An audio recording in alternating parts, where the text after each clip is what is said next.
Hi everybody, today we are going to calculate the energy stored in a capacitor at a given time.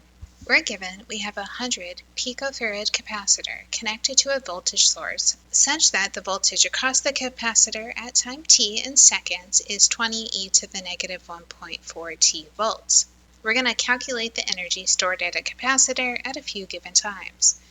As we do this, we're going to round our answers to the nearest integer, and we're going to give our final answer in picojoules.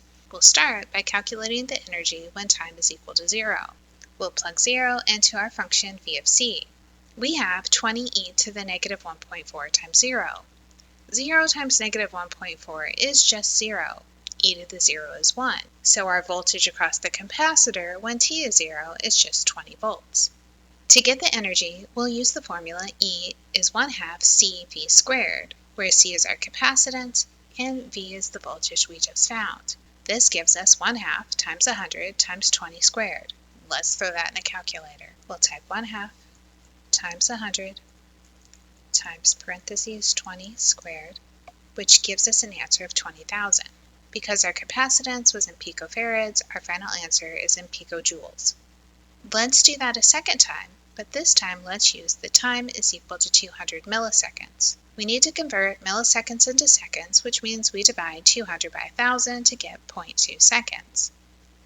Now we can find the voltage across the capacitor by plugging our 0.2 into our function Vc. We get 20 e to the negative 1.4 times 0.2.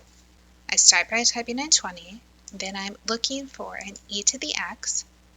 I'm going to put a parenthesis so I can enter both of my numbers in the exponent. I have a negative 1.4. That's being multiplied by 0.2. I'm going to round the 15.11567,483 to 15.116. Then to find the energy, I go back to my formula 1/2 C times V squared.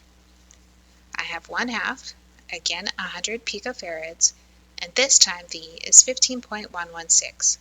Back to the calculator, I have 1/2 of 100 times 15.116 squared, which is 11,424.6728. The direction said round to the closest integer, which will be 11,425. We'll do one more calculation, and this time our time is equal to 1 second.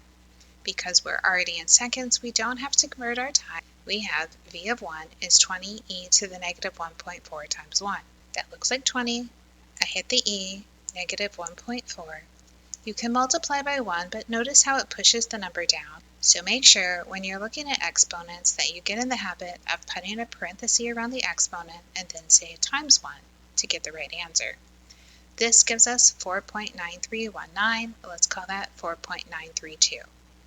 To finish up, we'll plug in the 4.932 and our 100 picofarads into our equation for energy. We have 1/2 times 100 times 4.932 squared, which is 1/2 times 100 times 4.932 squared, which gives us 1216.2312. Again, we're going to round to the nearest integer, which is 1216. And one more time, we say that our unit is picojoules.